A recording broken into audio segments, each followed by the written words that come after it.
കഴിഞ്ഞ ദിവസം ഇങ്ങനെ കുറേ പുതിയ ട്രിക്കുകൾ ഇങ്ങനെ ഞാൻ ഇങ്ങനെ പഠിച്ചുകൊണ്ടിരിക്കുന്ന സമയത്ത് ഒരു കാർഡ് ട്രിക്ക് കേട്ടോ, അത് എനിക്കിപ്പോഴും മനസ്സിലാവുന്നില്ല അത് ആക്ച്വലി എങ്ങനെ വർക്ക് ചെയ്യുന്നത്. ഞാൻ നിങ്ങൾക്ക് ജസ്റ്റ് ഒന്ന് കാണിച്ചു തരാം.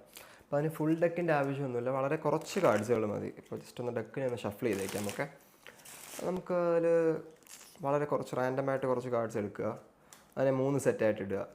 അങ്ങനെ അത് പറയുന്നത്. ഓക്കെ, അത് കഴിഞ്ഞിട്ട് 3 സെറ്റായിട്ട് ഇട്ടാൽ നമുക്കിതിനെ വേണമെങ്കിൽ മിക്സ് ചെയ്യാം. It doesn't actually matter, but വേണമെങ്കിൽ മിക്സ് ചെയ്യാം. എന്നിട്ട് ഇതിൽ ഏതെങ്കിലും ഒരു സെറ്റ് ഓഡിയൻസിൻ്റെ ഒക്കെ ചൂസ് ചെയ്യാൻ പറയും. ലെറ്റ്സ് അവരിപ്പോൾ ഈ സെറ്റാണ് ചൂസ് ചെയ്യുന്നത് വെച്ചോ, എന്നിട്ട് ഇഷ്ടമുള്ളത് കട്ട് ചെയ്തിട്ട് കാർഡ് നോക്കാൻ പറയും. ഇപ്പോൾ ലെറ്റ്സ് അവർ കട്ട് ചെയ്തിട്ട് ഇപ്പോൾ ഈ കാർഡാണ് നോക്കിയെന്ന് വെച്ചോ, എനിക്കറിയത്തില്ല അത് ഏത് കാർഡാണ്, അത് ജസ്റ്റ് റിമെമ്പർ ചെയ്ത് വെച്ചോ. ഓക്കെ, എന്നിട്ട് അതിൻ്റെ പുറത്തേക്ക് വെക്കുന്നു. ബാക്കി സെറ്റ് എടുത്തിട്ട് അതിനെ നന്നായിട്ട് മിക്സ് ചെയ്തിട്ട് ഈ കാർഡ്സ് ഫുൾ അതിനകത്തേക്ക് ഇടുന്നു.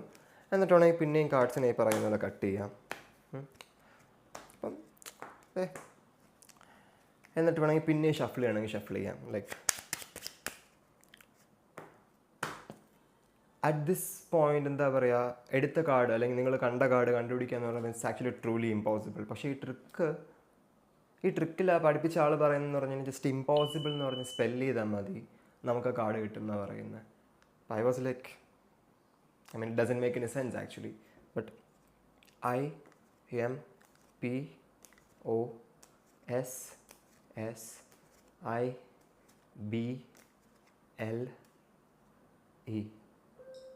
I still don't know.